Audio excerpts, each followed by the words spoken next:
Olá, eu sou o André Gurgel e este é o X-Lab. A história que eu vou contar aqui hoje é baseada na minha percepção pessoal, na minha leitura sobre o assunto, mas eu acho que é uma boa oportunidade para a gente passar por alguns conceitos de design, mencionar alguns aspectos relacionados à experiência do usuário, e é isso que nós vamos fazer hoje. A história que eu vou trazer para vocês hoje é baseada na minha leitura pessoal, mas é baseada em acontecimentos que remetem a temas relacionados ao design e à experiência do usuário. Então eu achei que era uma boa oportunidade para a gente fazer uma reflexão sobre esses conceitos. Eu estou falando do filme Sonic, que teve o trailer relançado hoje pela Paramount, depois que tinha sido apresentado em abril desse ano, e o que gerou muitas críticas sobre o desenho, a modelagem do personagem e também sobre a personalidade dele. E ele sofreu, na época, uma enorme rejeição do público. E aí, como esse fato se relaciona com os conceitos de design e experiência do usuário? Eu acho que se relaciona de várias formas. Bom, normalmente filmes são feitos cercados de mistério, cercados de sigilo, porque as coisas são assim, né? São desenvolvidas dessa forma. Mas, normalmente, os estúdios fazem sessões com alguns espectadores, e eles fazem ajustes de roteiro, enfim, de efeitos visuais, a partir da opinião das pessoas que assistiram, dessas pessoas selecionadas que assistiram ao filme. A sensação é que, no caso do Sonic, lá do primeiro trailer, isso não tinha sido feito. Esse caso ilustra bem duas posturas que existem para criar produtos que sejam digitais, físicos. São duas posturas de design que existem. E quem aborda essas duas formas é o Donald Norman. Daqui a pouco eu falo mais sobre ele. Na primeira forma, o trabalho é feito de acordo com o bom senso de uma equipe, normalmente coordenados por um designer ou por uma pessoa mais visionária, né, que tem a visão sobre aquilo, mas em geral isso é trabalhado de uma forma mais sigilosa, digamos assim. Na outra forma, as coisas são desenvolvidas de acordo com metodologias de design centrado no usuário, ou seja, com verificações frequentes, com testes contínuos, para que aquilo vá se aprimorando aos poucos. Uma abordagem de design centrado no usuário. Bom, o Donald Norman, que eu mencionei agora há pouco, é autor, dentre outros livros, desse aqui, O Design Emocional. E eu acho que esse livro aqui tem algumas reflexões que se encaixam com o Sonic, com tudo isso que aconteceu. Basicamente, esse livro aqui aborda as conexões emocionais dos usuários a fim de se criar boas experiências. Esse livro é todo a respeito das conexões emocionais que as pessoas têm com os objetos, com os produtos e como isso gera determinadas experiências neles. E nas páginas 120 e 121 dessa edição aqui, pelo menos, o Norman defende essas duas formas de desenvolver um produto. E isso pode surpreender alguém, já que o Norman é super conhecido pela sua defesa da abordagem da metodologia do design centrado no usuário. Mas aqui ele defende que coisas às vezes podem ser desenvolvidas a partir da visão de alguém, a partir de um sentimento de que aquilo é o caminho certo, da hipótese daquela pessoa, e não necessariamente a partir de uma equipe que tenha abordagens centradas no usuário.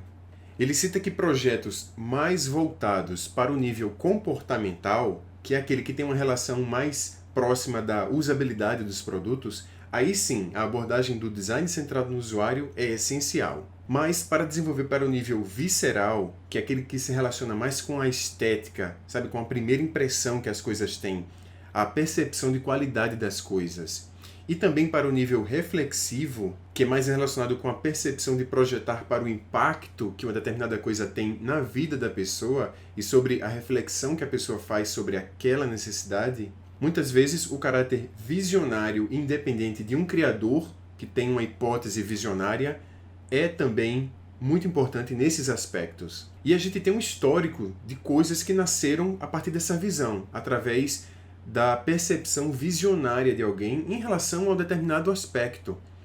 Várias coisas que a gente conhece foram criadas dessa forma.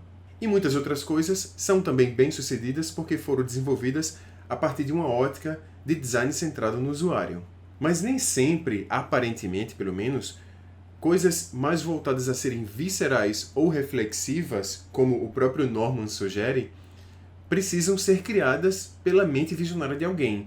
Às vezes isso talvez também possa ser testado com usuários. Porque o Norman argumenta no livro que às vezes isso gera uma perda da criatividade desses produtos mais visionários, quando a coisa é construída em equipe, em grupos, de acordo com o Norman. Quem quiser conferir nas páginas 121 e 122. Então isso pode até parecer uma contradição dos conceitos propostos por Norman, mas eu acho que não, e eu vou explicar. A resposta para o fracasso do primeiro Sonic talvez possa ser explicado através dos conceitos presentes nesse livro aqui, a partir do conceito do design visceral, que é aquele mais relacionado à estética das coisas. Talvez a frustração tenha vindo exatamente dessa conexão emocional e visceral que as pessoas fazem com o personagem do Sonic, a partir dos jogos originais lá da década de 90. Essa conexão visceral que as pessoas têm com o personagem talvez tenha sido quebrado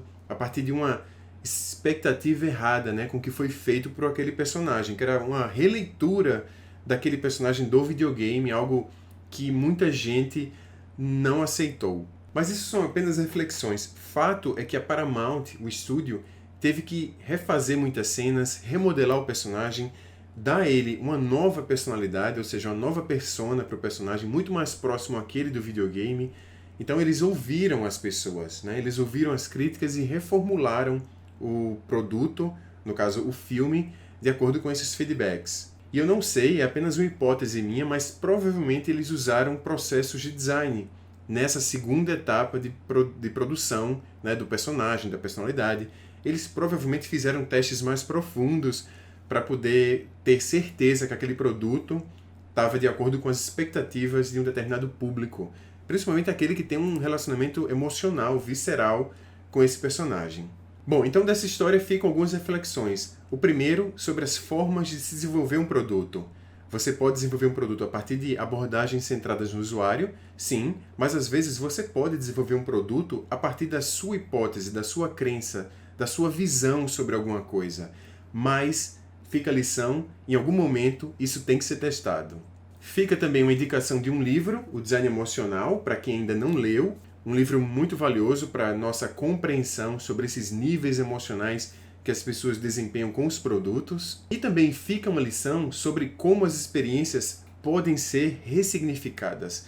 Eu adoro essa lição, porque muitas vezes algo que é desastroso, por exemplo, uma empresa que não consegue dar uma experiência ou fornecer uma experiência interessante para as pessoas, isso pode ser ressignificado por esses usuários quando há um investimento de design que muda a percepção daquilo em relação aos usuários. Isso eu acho que é um aprendizado muito valioso. E quem ficou curioso sobre esse livro, é interessante que nas páginas 120 e 121, o Norman também menciona sobre a indústria dos filmes e sobre como, às vezes, uma abordagem participativa pode ser positiva e pode ser negativa. Ele menciona, inclusive, o filme Metrópolis, de 1926, também, coincidentemente, produzido pela Paramount. E naquela época eles mostraram o filme em Berlim e teve uma repercussão péssima, assim, e a Paramount usou, a partir desses feedbacks, desses artifícios, contratou roteiristas para poder reformular o filme, que hoje é um clássico, né, lembrado por muitas pessoas. E algumas páginas depois, no capítulo 2, ele trata sobre o vínculo emocional que as pessoas têm com jogos. Então, eu acho que esse assunto do Sonic é muito relacionado a esse livro aqui. Deem uma olhada, confiram e me falem o que é que vocês acharam. Bom, curtam e compartilhem esse vídeo se essa reflexão fez algum sentido para vocês. Olhem o livro, falem o que vocês acharam, exponham também suas reflexões disso tudo com os conceitos de Design UX. Vocês conseguem ver alguma relação a mais em relação a isso que eu falei? Me falem, beleza? A gente se fala no próximo vídeo. Tchau! O Donald Norman, que eu mencionei agora há pouco, é autor, dentre outros, desse livro aqui chamado O Design Emocional. E eu acho que esse livro aqui tem alguns... Bom, o Donald Norman, que eu mencionei agora